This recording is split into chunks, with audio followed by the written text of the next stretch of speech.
Good morning all. Today we have the pleasure to present the works of Christian Burnham. And hi Christian. Hi Luca. We are presenting today your works at the Room Contemporary Art Space in San Marco Square in Venice. And we are opening today the exhibition The Body Language 2022.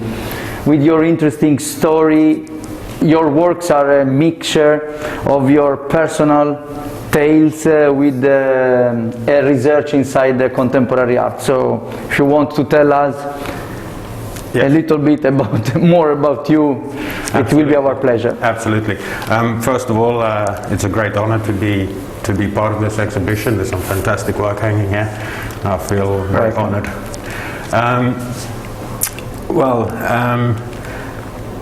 Maybe I should start with my career before art. Yes, why you started and from where you started? As a small boy, I started riding motorcycles, and at the age of 18 I turned professional, and I raced the World Championship for 15 years. In 2005 I retired, but this left a really big hole in my life. I lost my purpose, and from there came quite a serious addiction problem with alcohol, and it caused me a lot of trouble, and I lost everything,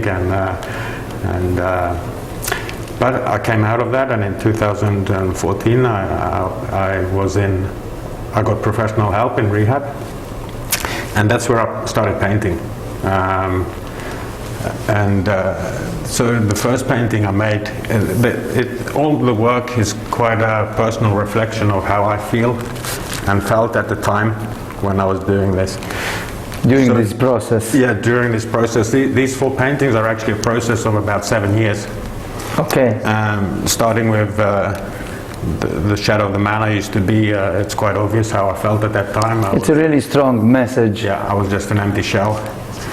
But during my recovery afterwards, I came into some other problems after recovering, strong anxiety feelings, and that's what this is expressing to me. This is just screaming anxiety.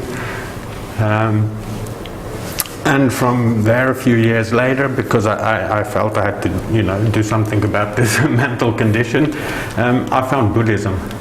Okay. Okay, and then we come to this painting. Anitya means impermanence in Sanskrit, and so you started to find your balance. I started to find my balance, realizing that impermanence, nothing lasts forever, everything changes. And eventually I came to this one, where I feel freed from a preconditioned state of mind and all the anxieties and starting to run again. Yes. Inside new adventures. Yes. Okay, what about the technical side of your work? You learned by yourself, or you always had